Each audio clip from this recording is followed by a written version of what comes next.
In this video, we're going to talk about how you retrieve items that you find in the ProQuest Dissertation and Thesis database. So I'm in the database and I have entered in a couple of search terms. I've got Baker University and the keyword education, and I've connected these terms with the Boolean operator and. I'm going to come down here to the search button and click on it and run my search. I get 772 results. That's quite a few. So I'm going to refine my results. I'm going to scroll down here and look at publication date. 1913, that's pretty old. So I'm going to change the publication date range. And I'm going to change it to 2010 to 2019. Now I'm going to click on the update button. And I get 232 results. That's better. But I'm going to use my limiters again to refine my results.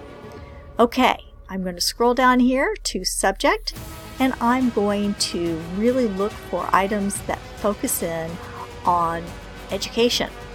Clicking on this refines my results to 15, and that is much better. Now I'm going to take a look at some of these results and just sort of browse to see if any of them pique my interest, and if they do, then I'm going to take a look at the items connected with the research item. Now here's an interesting one. Maybe I'm interested in this one, and I'll go and I will click on the preview.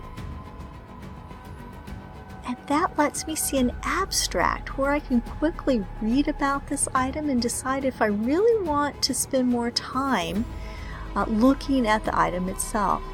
And let's pretend like I've decided, yes indeed, this is what I want to look at.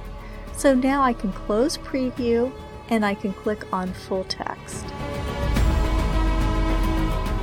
Doing that takes me into a page where you can see I've got all those same options that I had right under or alongside the full text link on the previous results page. And I'm taken directly into full text. Now I can read all of this if I want to, or I can decide that I think I'm interested, I really do want to read it, but maybe I want to look at a preview first. And that's a smaller file, so I can click on that and look at the preview if I want to. I could look at the abstract again. I've already looked at the abstract once, but this time I get more details. Here I get some of the metadata associated with this item, and that might be of interest to me. Okay. And if I'm really interested in this and I've read the full text, I say, hey, this is wonderful. You know, I think there's some items in here that this author has put in their cited and put in their reference page, and I want to come in and find those references very quickly. I can click on the reference tab. Here I see there are 48 of them, and I can look at these references, and sometimes I can get more details about the references, and sometimes I can even get links so I can go directly into the reference that's cited in the work. For instance, that's what I have here. I've got full text that I can click on, and it will take me into this item, and that way I can use it to further my research. Okay, let's go back to our results page and let's take a look at another item in our results. Now I'm scrolling down here because I want to show you a result on this page that has an additional item that I might want to look at. Now this result has the same abstract, preview, full text, and references like we saw in the previous item that we looked at, but it also has cited by. Now some of the items that will show up in your results page will have cited by, and that can be a great way to update your research, because what that's telling you is that there's another work that came along later that cited to this work. this acceptance of online education degrees by human resources recruiters. So I can click on Cited By, and when I do that, it tells me what that work is. And in this case, that work is available through the ProQuest Dissertations and Theses database.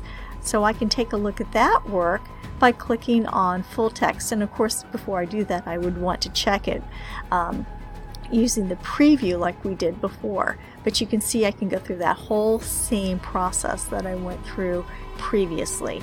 Really, really neat way to further your research. All right, let's go back to our results page here. This time I am going to take away that education filter that I put on. So I just clicked on X on the education. And instead, I am going to come down here and I'm going to use the limiter university institution. I'm going to look at the University of Kansas. There are 18 items available in my search results that were from the University of Kansas. And I'm going to look at this one, Performing Invisibilities. Very interesting because my result here doesn't give me access to full text. So what we looked at before said full text, and I could click on it and go in and I could actually read the item, but that's not the case here. So if I went into preview and I read it and I said, yes, I'm very interested in this, then what I would do is I would click on the title. And it will take me into, see the abstract again, but on this page you see I have the option to request the item by interlibrary loan. So what I want to do before I click on that interlibrary loan form is I want to go in and I'm going to highlight the title. I'm going to do a right click. I'm going to choose Search Google for Performing Invisibilities. And I want to do that to make sure it's not available for free and on Google. And in this case, I see it pops up and it says KU ScholarWorks. Now, KU ScholarWorks is a repository at the University of Kansas, so I'm going to go ahead and click on this title and see, well, what's there? Is it available? In this case, I see that it's not available yet. It's going to be available after May 31st, 2020. And that's because the publisher has, or the author has put a restriction on it.